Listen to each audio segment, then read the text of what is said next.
ओम शांति। आज 21 जुलाई 2021 है और आज के बाबा के साकार रूप से चले हुए मधुर महावाक्यों को स्पष्ट करेंगी आदरणीय आशा दीदी। ओम शांति दीदी। ओम शांति। बाबा ने कहा, मीठे बच्चे, बाप आए हैं तुम बच्चों की अविनाशी ज्ञान रत्नों से झोली भरने। ये एक एक ज्ञान रतन लाखों रुपयों का है। बाबा जो ज्ञान हमको देते हैं, मान लीजिए आत्मा का ही ज्ञान है। जब हम आत्म स्थिति में आ जाते हैं तो आप सोचिए, देख से संबंधित कितनी चीज़ों पे हम खर्चा करते रहे। फैशन पे, स्टैंडर्ड पे, क्वालिटी पे कितना खर्चा करते रहे। बाहर खाना खाने, वेस्टफुल बाहर खाना खाना, घूमना फिरना आदि, क्योंकि समझ नहीं थी ना, देह समझते थे। जब आत्मा समझना शुरू कर देते हैं तो असली सुख का आनंद लेना आरंभ करते हैं और ये इस प्रकार से हमारी लाखों की बचत होती है। तो एक एक रतन लाखों के बराबर है। प्रश्न है, गुप्त दान का इतना अधिक महत्व क्यों है?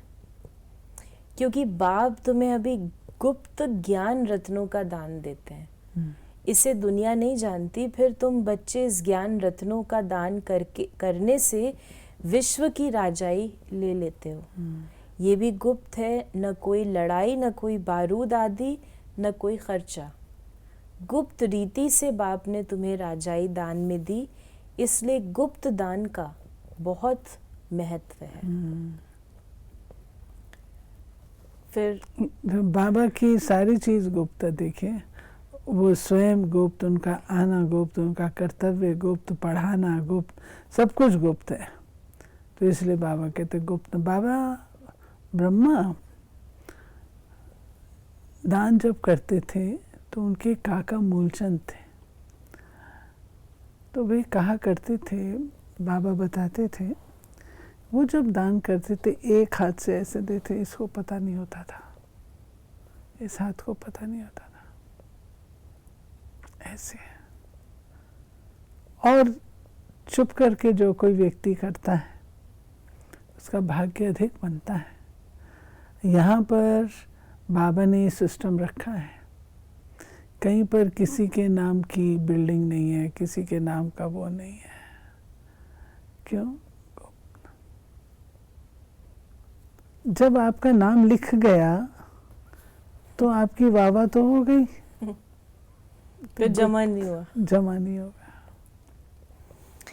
तो बाबा ने कहा, डबल ओम शांति। एक शिव बाबा कहते हैं, एक ब्रह्मा दादा कहते हैं, दोनों का स्वधर्म है शांत, दोनों ही शांति धाम में रहने वाले हैं। तुम बच्चे भी शांति धाम में रहने वाले हो, निराकार देश में रहने वाले आए हो साकारी देश में पाठ बजाने, क्योंकि ये ड्रामा है ना। फिर बाबा ने कहा कि तुम पढ़ते हो खुदाई स्कूल में। खुदाई स्कूल में। भगवानुवाच, भगवान तो एक ही है, कोई 10-20 भगवान नहीं है। जो भी सब धर्म वाले हैं, उनकी जो भी आत्माएं हैं, सबका एक ही बाप है। ये बाबा ने बताया कि भगवान एक है, ये सब मानते हैं, 10-20 नहीं होते। धर्म पिताएं भी भगवान एक मानते हैं और सब धर्म पिताओं ने संकेत भी ज्योति स्वरूप की ओर किया है। फिर बाप सृष्टि रचते हैं तो कहा जाता है प्रजापिता ब्रह्मा। शिव को प्रजापिता नहीं कहेंगे, प्रजा तो जन्म मरण में आती है। आत्मा संस्कार के आधार से जन्म मरण में आती है। फिर चाहिए प्रजापिता ब्रह्मा। फिर बाबा ने कहा, अब तुम जान गए हो बाप आते भी एक बार हैं और कब आते ही नहीं। अभी तुमको सारी नॉलेज मिली है, तुम ड्रामा के एक्टर्स हो। ड्रामा के एक्टर्स को सबकी एक्ट का ज़रूर पता होना चाहिए कि क्या क्या पार्ट है। चाहो तो लिख भी सकते हो, याद कर सकते हो, छोटा सा होता है। बाबा ड्रामा के उससे कंपेयर कर रहे हैं। अभी तुम बच्चे जानते हो हमको बेहद के बाप से बेहद का वर्षा मिलता है, फिर हद से हद का वर्षा, हद की प्रॉपर्टी मिलती है। ऐसे मत समझो कि तुम्हारी राजाई गुम हो जाती है। फिर जब भक्ति मार्ग, बाबा ने कहा कि तुम सतयुग में राजाएं महाराजाएं थे, ऐसे मत समझो कि तुम्हारी राजाई गुम हो जाती है। फिर जब भक्ति मार्ग होता है तब भी वो जास्ती दान पुण्य करते हैं, तो वो भी राजाई में जाते हैं सतयुग से पुजारी तक, परंतु वो फिर हो जाते हैं विकारी राजाएं। ये बाबा ने जो राज बताया वो ये है कि सतयुग त्रेता में जो निर्विकारी राजाएं, तो राजाई में तो ठाठ है ना बहुत, तो वो भक्ति का आरंभ भी राजाओं के द्वारा हुआ। फिर उसके पश्चात बाबा कहते हैं कि जो भी आगे दान पुण्य इत्यादि चलता है तो राजकोष से चलता है, तो परंतु उस समय जो है भक्ति मार्ग में वो विकारी राजा हैं, तब तो भक्ति करना शुरू करते हैं। यानी जो सतयुग के राजा हैं वो द्वापर तक राजा ही रहते हैं, राजाई जाती नहीं है, लेकिन विकारी राजा बन जाते हैं, घटता जाता है ना। बाबा ने कहा कि दुख तो सिर्फ अभी होता है, अभी तमो प्रधान में भी तुमको सुख है, कोई लड़ाई झगड़े की बात नहीं। ये तो बाद में होता है, जब लाखों की अंदाज में हो जाते हैं तब लड़ाई आदि शुरू हो जाती है। तुम बच्चों को तो सतयुग त्रेता द्वापर में भी सुख है। जब तमो प्रधान शुरू होता है तब थोड़ा दुख होता है, अब तो है ही तमो प्रधान। फिर बाबा ने कहा तुम जानते हो ये बेहद का ड्रामा है, इनसे कोई भी छूट नहीं सकता। मनुष्य जब दुख में तंग हो जाते हैं तब कहते हैं भगवान ने ऐसा खेल क्यों रचा है। अगर भगवान रचे ही नहीं तो दुनिया ही नहीं होती, कुछ नहीं होता। रचता और रचना तो है ना, उनकी डिटेल भी है। सतयुग से कलयुग अंत तक बाकी थोड़े रोज हैं, तुम भी प्रैक्टिकल में देखेंगे, पहले से ही तो नहीं दिखाएंगे। जब होगा तब उनका भी साक्षी हो देखेंगे, उनको भी साक्षी हो देखेंगे। जो होना होता है वो कल्प पहले मुआफिक होगा, ये तो देखते ही हो। तैयारियां हो रही हैं, विनाश तो होगा ज़रूर, सबकी तैयारी हो रही है। वो ड्रामा में पहले से ही नूंद है, विनाश ज़रूर होगा। अब तुम बच्चों को बाप समझाते हैं, बाबा बताते हैं ये परिवर्तन होना ही है, होना ही है, अवश्यम भावी, इसको कोई टाल भी नहीं सकता और सब प्रकार से होगा। क्योंकि बिल्कुल सृष्टि का परिवर्तन होता, बदलती है ना। एकदम कलयुगी अंधियारी रात से सतयुगी सुबह का होना महान परिवर्तन है, पूरा जैसे वो सर्कल घूम जाता है। तो बाबा ने कहा तुम्हारी आत्मा जो तमो प्रधान बनी है उनको भी यहाँ सतो प्रधान बनना है। गुप्त रीति विश्व का राज लेते हो, कोई भी आवाज नहीं है, बिल्कुल ही गुप्त दान कहा जाता है ना। फिर बाबा ने कहा कि यहाँ तो एक छोटे गांव लेने के लिए भी कितने झगड़े मारा मारी चल पड़ती है, तो बाप आकर गुप्त दान देते हैं, कहते भी हैं भर दो झोली शिव भोला भंडारी। तुम जानते हो शिव बाबा हमारी अविनाशी ज्ञान रत्नों से झोली भर रहे हैं। तुम कितने रत्न देते हो, फिर तुम कितने दानी बनते हो, वो भी गुप्त है। फिर बाबा ने कहा देवताओं को कितने हथियार भुजाएं आदि दे दी हैं, वास्तव में है कुछ भी नहीं। सतयुग में देवताओं को इतनी भुजाएं आदि तो होती नहीं, कलयुग में कितने अनेक प्रकार के हथियार दे दिए हैं। ये जो शक्तियों को दिखाते हैं हथियार, ये सब इतनी भुजाएं, बाबा कहते हैं ये तो तुम्हारे संगम युग की आध्यात्मिक चीज़ें हैं, वो नहीं, उन हथियारों से इसका कंपैरिजन नहीं है, लेकिन आध्यात्मिक शक्तियाँ हैं। दैवी गुण सिर्फ उन देवी देवताओं में होते हैं, फिर कलाएं कम होती हैं। जैसे संपूर्ण चंद्रमा की रोशनी अच्छी होती है, फिर कम होती है, कम होते होते बाकी एकदम पतली लीक बच जाती है और सारा गुम नहीं होता। लकीर ज़रूर होती है जिसको अमावस कहते हैं। अब तुम्हारी है बेहद की बात, 16 कला संपूर्ण बनते हो। फिर दिखाते हैं कृष्ण के मुख में माताएं चंद्रमा देखती हैं। ये है साक्षात्कार की बातें। अब तुमको संपूर्ण बनना है। माया का संपूर्ण ग्रहण लगा हुआ है, सबको सीढ़ी उतरनी है, तभी फिर सबको वापस जाना पड़े।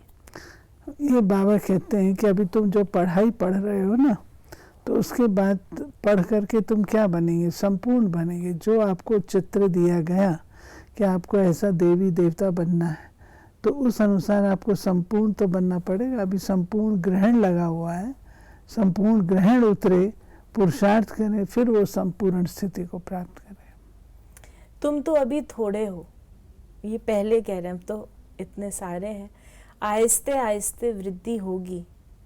पढ़ाई में बहुत नहीं पास होते, तुम्हारे सेंटर्स भी धीरे धीरे वृद्धि को पाते रहते हैं। समय नज़दीक आता जाएगा, फिर समझेंगे इन्हों में क्या है। दिन प्रतिदिन वृद्धि को पाते रहते हैं। अभी कहते हैं हमने समझा था, कहाँ तक चलेंगे, ख़त्म हो जाएंगे। शुरू में इस डर से बहुत भाग गए, पता नहीं क्या होगा, न यहाँ के न वहाँ के रहेंगे, इससे तो भागो। भाग गए, फिर उनमें से आते रहते हैं। शुरू में ये शुरू में था, जब बैगरी पाठ हुआ तो कहाँ तक ये बाबा हम लोग को खिला सकता है, इसलिए अपने वापस चले गए घर में। अरे सोचा ही नहीं था कि ऐसे सेंटर होंगे। गुलजार दादी बताया करते थे कहते हैं हमने तो सोचा ही नहीं था ऐसे सेंटर होगे, आप लोग ऐसा रहोगे। लेकिन ये तो बाबा कहते हैं फिर भाग्यहीन की निशानी है। ये शुरू की बात बाबा बता रहे हैं। शुरू की बात है, और अंत में भी ऐसे ही हिलेगा, होगा, झाड़ हिलेगा। तो फिर अंत में उनको क्या, अब तो सेंटर्स खुल गए, फिर उनको साक्षात्कार का लास्ट में पाठ होगा। देखिए, निश्चय भी तो बड़ी चीज़ है। आप एक आकर्षण से आ जाएं, वो अलग चीज़ है, तो उसके साथ जुड़े रहें, वो दूसरी चीज़ है। तो बाबा ने कहा कि वापस कोई भी जा नहीं सकते, तो क्या होता है, उनके जो पाप किए हुए होते हैं उनकी सज़ा भोग चुकतू कर देते हैं, फिर नए सिर जन्म होता है, नए सिर पाप शुरू होता है। बाकी रहना तो सबको यहाँ ही है। बाप कहते हैं कि इस समय सारी मनुष्य सृष्टि का झाड़ जड़ जड़ीभूत है। मनुष्य तो बिल्कुल घोर अंधियारे में कुंभकर्ण की नींद में सोए हुए हैं। एक कुंभकर्ण नहीं, अनेक हैं। तुम कितना भी समझाते हो, सुनते ही नहीं। जिनका पाठ है वो पुरुषार्थ करते हैं और वही मात पिता के दिल पर चढ़ते हैं। तख्त नशीन भी वही बनेंगे। फिर बाबा ने आज कहा है कि ये कयामत का समय है, सब वापस जाएंगे। ये है साजन की बारात। कैसे बारात जाएगी वो साक्षात्कार होगा, तुम्हारे सिवाय और कोई देख न सके। क्योंकि हम लोग ही तो इस रूहानियत को समझते हैं। अन्य लोग तो सामान्य रूप से देखेंगे मनुष्य आत्माओं को, लेकिन उसके पीछे जो रूहानियत है उसको हम ही लोग समझते हैं। इसलिए बाबा कहते तुम ही समझ सकेंगे। वरदान है आज का, सत्यता की शक्ति द्वारा प्रकृति व विश्व को सतो प्रधान बनाने वाले मास्टर विधि विधाता भव। जब आप बच्चे सत्यता की शक्ति को धारण कर मास्टर विधि विधाता बनते हो तो प्रकृति सतो प्रधान बन जाती है, युग सतयुग बन जाता है, सर्व आत्माएं सदगति की तकदीर बना लेती हैं। आपकी सत्यता पारस के समान है। जैसे पारस लोहे को पारस बना देता है, ऐसे सत्यता की शक्ति आत्मा को, प्रकृति को, समय को, सर्व सामग्री को, सर्व संबंध को, संस्कारों को, आहार व्यवहार को सतो प्रधान बना देती है। स्लोगन है, योगी आत्माएं वो हैं जिन्हें प्रकृति की हलचल भी आकर्षित न करे। योगी को स्थित प्रज्ञ कहा जाता है। स्थित प्रज्ञ अर्थात जिस एकाग्र हो और कदापि वो हलचल में ना है, ये उसकी स्थिति का वर्णन है। तो कोई भी प्रकार की, प्रकृति की कहो, वातावरण की कहो, कोई भी बात वो उसको डिस्टर्ब नहीं कर सकते हैं। तो ये थे बाबा के आज के महावाक्यों का स्पष्टीकरण। यदि आपके मन में कोई सवाल है तो आप उसे व्हाट्सएप या एसएमएस करें 8826599309 पर, और हम आपके प्रश्नों का उत्तर प्रश्नोत्तरी कार्यक्रम में देने का प्रयास अवश्य करेंगे।